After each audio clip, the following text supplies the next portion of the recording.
Hey guys, it's Mike. I figured it's time to do another one of these cooking with Mike shows, I guess. Today I figured I would do casserole, specifically my tuna noodle casserole, and show you how I do that. So first thing we're going to start with is obviously the noodles, because those take the longest time. What I do is I just don't need a huge pot, just small one is all I use. What it is I always fill it up about halfway with water, enough to cook the noodles, and mix in some olive oil. The olive oil will raise the boiling temperature of the water and therefore allow it to cook at a higher temperature. It ends up just being like a better overall cook. So just fill up the pot with water. And yeah, so just fill it up with water and mix in a little olive oil. You don't need a whole lot, just a little bit. Doesn't even, I mean, just a little dribble like that is all you need. And put this on the stove on under high heat. High heat at first gets the water boiling.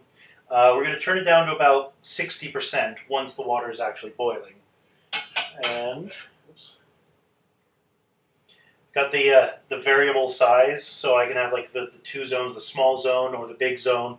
Accidentally turned it on the big zone, so small zone's all I need for a small pot. While that's boiling, just get the spoon I'm going to be using to stir the noodles. Now, to give you an idea of how many noodles you have, aside from the noodles and the spices and everything, there's going to be a few other ingredients. First of all, tuna. Obviously, tuna, there's a lot of varieties out there. I obviously encourage the dolphin-friendly variety. And for those who may or may not know, dolphins can often get caught in tuna nets and leads to a lot of death of dolphins, unfortunately. So usually cans of tuna will have something on the label that says like dolphin safe or something like that. Really, any tuna works just fine. You don't have to get fancy. It's going into a casserole after all. And then the other canned ingredient aside from tuna is soup, believe it or not. My personal preference is cream of wild mushroom soup, but really you can use any cream of soup to make this particular casserole. In this particular instance, the grocery store was out of cream of wild mushroom, so I am using cream of potato, because why not? So, how many noodles should you cook for this recipe? The answer is as many as fills the cans of soup that you're using. So this particular can of soup is 284 milliliters. So 284 milliliter can of soup. For this casserole, I then want to fill this can with noodles. Personally, I prefer a casserole which is a bit thicker, like less, bit heartier, a bit more substance to it. So instead of using 284 milliliters of noodles, I'm going to use 300 milliliters of noodles, roughly. I know you don't measure noodles in milliliters, but I've got a measuring cup here, and really any noodles are going to do just fine. I use macaroni noodles. Macaroni noodles, to me, it's a casserole. You're not going to see the shape of the noodles. You don't need to go anything fancy like rotini. Well, rotini's not really fancy, but whatever noodle you want, whatever noodle you have around. I like macaroni, just because it doesn't really matter what shape it is. So you fill this up with about 300.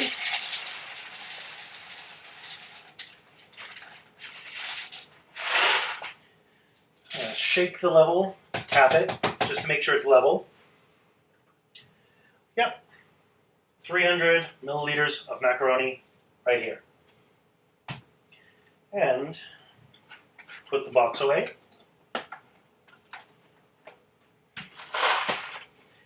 So basically I'm using a little bit more macaroni than fits into soup can. While we're waiting for the water to boil, we can prepare the rest of the casserole. So I'm going to get the dish I use. I'm going to cook the rest of the casserole in. This one right here. It's nice stoneware. Don't need the lid right now.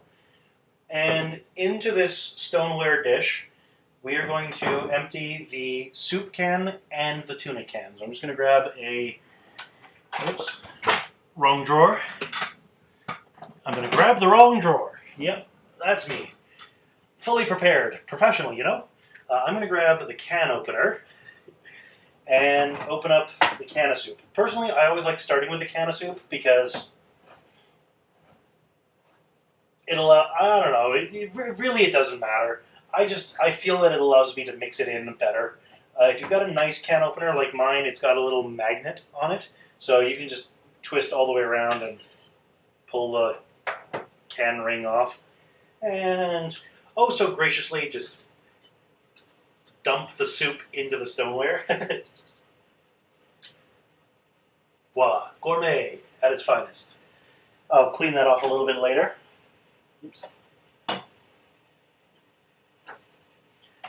There we are. Try not to get soupy fingers. And the can of soup. Or not soup. We've already done the can of soup. Open the can of tuna. Now, most cans of tuna obviously come in water or broth. Personally, I like, and I suppose actually this is a good time to discuss the different types of tuna. There's flaked tuna, there's chunk tuna, there's all kinds of different types of tuna. Basically, it's like what shape the tuna's in the can. Personally, I like flaked tuna for my casserole. It mixes better. I don't have just like a big chunk of tuna over here and then nothing over there. In water. I don't like using tuna in broth for this. My water is boiling, so I'm going to turn it down to 60 degrees. Not 60 degrees, 60% is what I'm... Like I said, professional. I've really prepared for this. So I'm turning the water down to 60% heat and just dumping the noodles in. Very ceremonious. And it's all I need that measuring thing for. So I'll put it over there. So I don't like using... Sorry, getting back to the tuna. I don't like using tuna in broth. I like using tuna in water. It... just the flavor. I don't need the broth flavor. I'm going to be adding a bunch of flavor to it myself. So no sense adding like chicken. Oh, right. For the noodles, cook for 8 minutes.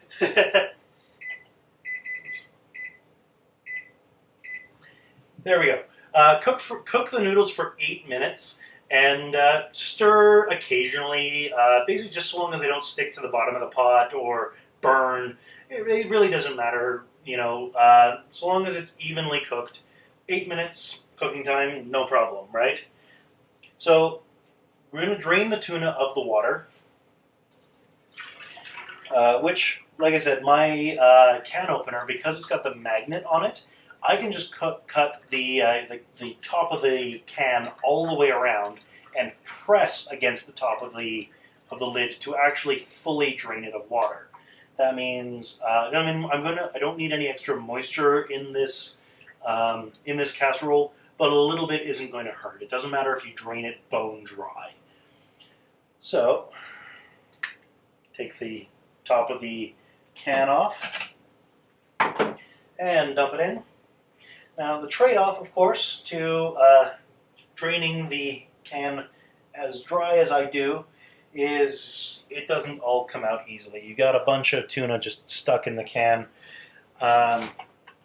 It's canned tuna. Nobody's really concerned about decorum or anything here. So just spoon, scoop it out.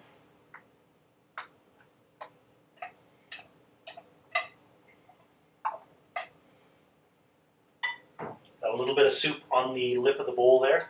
I'll just mix it in. I'm just going to take this opportunity. It's been about a minute and a half. Just stir the noodles a little bit.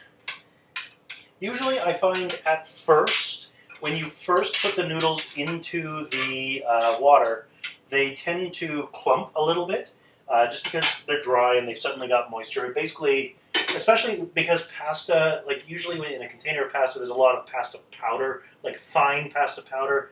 It basically ends up acting like a fine pasta powder paste. Try saying that 3 times fast. I just made it up on the spot. I amuse myself. No. Now that I've stirred that, basically stopped it from clumping together, just mix together the soup and the tuna, just so you've got a nice, consistent, well-mixed distribution of the tuna within the soup. I've never used the cream of potato myself, so I'm just discovering this particular soup has actually fairly sizable chunks of potato in it. That's going to be nice, actually. I wasn't expecting that. I was expecting like little bits of potato mixed in, but not like these big chunks, right? Might be a little bit odd as far as consistency is concerned. We'll have to see, but not a big deal. So, as you can see, I've got the, let me just turn the light off, turn the light on. There we go. This should help you see better. So I've got a nice mix of, I know it looks oh so appetizing. We've got a nice mix of soup and tuna in the stoneware. And now for the spices, right? We don't need a lot of spices. Usually these canned soups are pre-spiced. I mean, you can cook these soups and eat them just by themselves and they taste good. So we don't need to go overboard. I managed to forget my pepper off screen, so I apologize for that. Normally, whenever I'm preparing something like a dish, be it roast potatoes, meat, anything like that, my usual starting selection of spices is salt, pepper, and garlic powder. In this particular instance, of those 3, I'm only using pepper. I don't want to use salt because tuna is fish, right? Fish tends to have a bit of a salty flavor to begin with, so there's really no reason to add any more salt to it, especially if it's a saltwater fish or an oceanic fish like tuna. Garlic doesn't make sense to me in this particular casserole. You can add it. I'm sure it would, like, it's not going to taste bad, but to me, I just don't feel it's a flavor that's necessary. It's a flavor that would be just added on. So in this particular case, I'm just using pepper. Pepper, like I mentioned in the steak and potatoes, opens your taste buds to be more receptive to the flavor. So, as well as it just tastes awesome by itself. So just grind a little bit of pepper in there. You don't need a whole lot. Like I said, these soups are often pre-spiced, right? So that's the pepper in there. I'm going to skip the rosemary and basil. Don't need any dill. Dill for the same reason as the salt. Flavor-wise, I associate dill with brine, right? Like what you find pickles in, right? Maybe that's why. But it's that kind of flavor.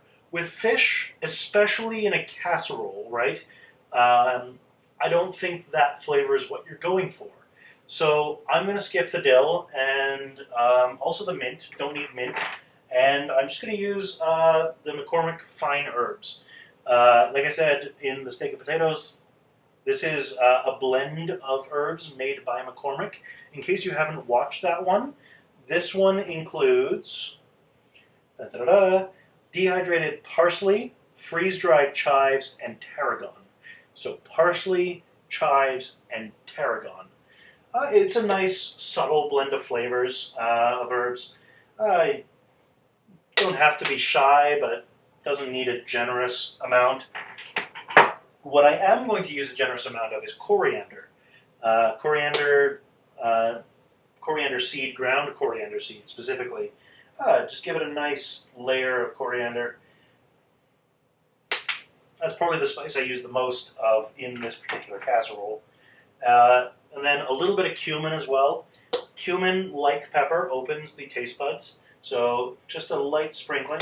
If you overuse cumin, it's very easy to overpower any other flavor in the casserole. And that's about it. Pepper, fine herbs, coriander, cumin. If you're wanting to kick it up a notch, you're wanting a little bit more pep behind this casserole, mixing in a little bit of turmeric works very, very well with this particular recipe. Turmeric, by the way, if you didn't know, is a bright yellow spice. I don't know if you can. Yeah, there you go. It's a bright yellow spice that's used in a lot of like Indian curries and things like that. It is a very powerful flavor, so use cautiously. But adding a sprinkle of turmeric into this casserole gives it a nice liveliness rather than making it. It doesn't make it like spicy as in hot. It makes it a kick is really the best way to describe it. So now that I've got these herbs and spices in there, just mix it in, give it a nice even distribution. There's the timer. So the timer's telling me that the noodles are done, and if I don't address it, it's going to keep beeping at me. Which is nice, actually. It's annoying when I'm trying to film a show like this, but it's nice when in every other situation because it doesn't let me ignore the fact that the food is done. So just take colander or strainer, whatever terminology you prefer to use, and take the noodles. I'm just going to give the noodles a quick stir first. There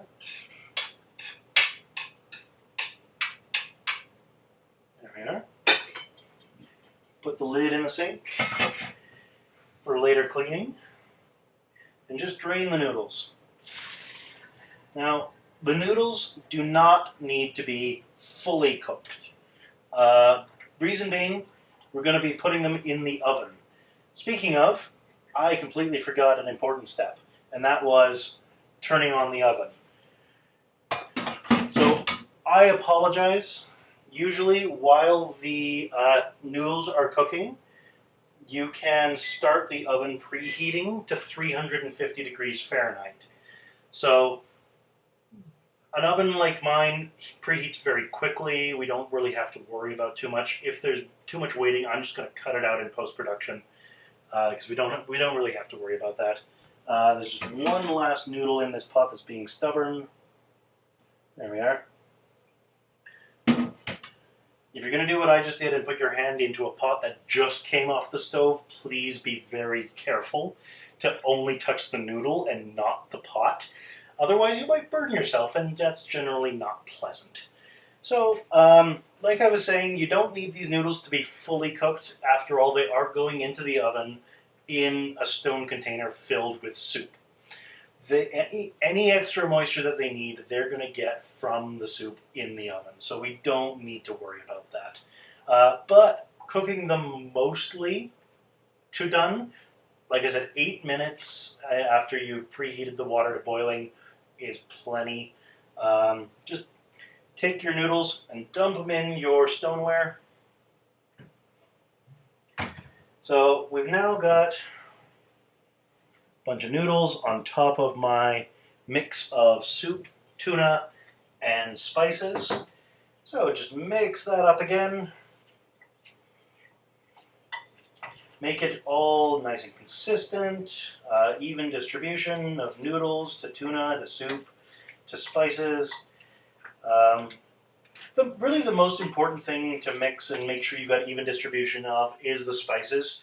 Last thing you want is a bland casserole that gets that one occasional bite which just kicks your socks off. That's not fun. But yeah, basically just mix it all up together. It's very, very mushy. Not really, but you know, it's just unceremonious, I guess. There's very little in terms of presentation you have to worry about here. Just this is a casserole. It's easy, it's quick, it's flavor more than anything else, right? This is a great family meal. If it's people you're not trying to impress, You can make it as a meal. Generally, if you want to impress your dinner guests, presentation becomes a bit more important than it is. But you're also usually not making a casserole if you're trying to impress people. So at this point, I'm done with this spoon, so I'm going to throw that in the sink as well. But the spoon I was using to stir the noodles while they were cooking, I'm going to keep that. Now, something I didn't mention earlier, I use a wooden spoon here and a metal spoon here. It doesn't matter. I do it that way because the metal spoon is less sticky. If I was mixing the soup and the tuna and the spices with a wooden, sorry, I'm getting that completely backwards. The metal is less sticky. So once the casserole is fully cooked, that's the spoon I want to use to serve it. Because now that we've got our blend of noodles, soup, spices, I know it looks so appetizing in this stage. What I've done, what I didn't mention that I've done, and that what I didn't mention while I was doing, but that I've done, is I've smoothed the top layer out to be relatively flat. This isn't NASA. You don't have to be super precise, but the reason is it's time for the cheese. Now you can grate your own cheese if you like, if you care. I'm less picky about cheese on a casserole, and like I said, this is designed to be easy, so I go the easy route and I buy pre-shredded cheese. Specifically, I buy Tex-Mex blend. Tex-Mex blend includes mozzarella, cheddar, and Monterey Jack. So a nice blend of flavors. Nothing super powerful, but you can use whatever cheese you want. As I'm sure you've picked up by now, this is a very adaptable, very flexible recipe. You can use chunk tuna, you can use flake tuna, you can use tuna in water, tuna in broth, you can use whatever soup you want. I recommend a cream of. Actually, I haven't tried this recipe using anything but cream of blank soup.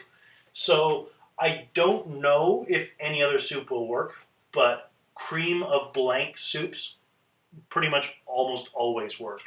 So you can have cream of broccoli, cream of cheese, cream of wild mushroom, my personal favorite, cream of chicken, whatever you want. You can use whatever noodles you want. I use macaroni because why not? You can use whatever cheese you want. I like the Tex-Mex blend, so just sprinkle. And this, be generous. I find one of these pre-shredded bags does 2 casseroles, and so I try and put half of the bag on top. Because in my experience, if you don't have enough cheese, then the casserole dries out while it's in the oven. So in addition to being just awesomely delicious, it also acts as a nice moisture seal for everything underneath it, if not providing any extra moisture itself, right? So a nice healthy coating. I generally don't want to see anything but shredded cheese on top, right? If I can see bits of macaroni poking through, or a piece of tuna, or the soup through the cheese, then that's not enough cheese. That's my personal take on it, and my personal taste. I like cheese. I like rich flavors, and so I've got a nice thick blend of cheese on top. You know, also the other reason I like the Tex-Mex blend is because it's got both the white and the yellow cheeses, so it's just aesthetically pleasing. I like the way it looks. But like I said, this is a casserole. Presentation is not your primary concern here. We're at 210 degrees, so I'm going to cut this next little bit out while we wait for the oven to finish preheating. Welcome back. So now that the oven is preheated up to 350 degrees Fahrenheit, and we've got the Noodles all cooked, the soup, the tuna, the spices, and the noodles all mixed together, topped off with a layer of cheese. It's actually really, really simple from here. Pop it in the oven for half an hour at 350 degrees, and just like so. Set the timer for 30 minutes. I'm not going to make you wait half an hour just to see the end result. There's also nothing that needs to be done in the middle here. So I'm just going to let it cook, cut out this cooking time so you don't have to wait through. It's not even worth doing a fast motion. I mean, I'll see you in half an hour, and for you it'll be maybe right now. Hey guys, welcome back. It's been half an hour. The timer's gone off. So the casserole should be done. We just take some oven mitts. Just bear in mind, the stoneware is going to be just as hot as the casserole is, if not hotter.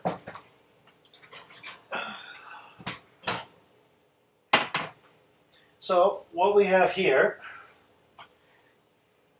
is a lovely ooey gooey casserole. It is nice and sizzling. The cheese is nice and melted. It's formed a nice marbled pattern. So all that is left now is to get a plate, serve it, and enjoy. Now, personally, I can eat half of this at a time. I just love it. But that's like a whole meal for me, right? I don't really add anything else to that. So if you are wanting to serve it with other things, then you don't need to eat as much. I mean, this, depending on how hungry you are, could feed 6, right? So what I usually do, I just cut down the middle with the spoon. It's soft and gooey, so it doesn't really offer much resistance. Scrape off the sides, just get all of that cheese that might have baked onto the walls of the stoneware. And this is actually a little bit thicker than usual, and I'm guessing that's probably the cream of potato soup that is a new thing for me to try. And just serve it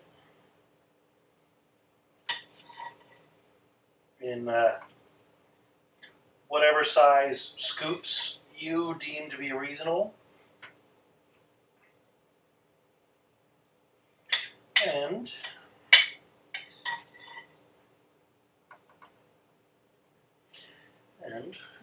now this is why I was saying I like to use the metal spoon.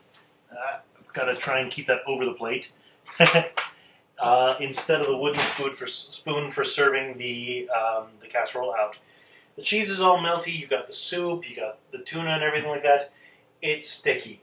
It sticks to the spoon, it sticks to this spoon less than a wooden spoon, so I'm just going to use a fork to get all the last goodness off of this spoon and onto the plate.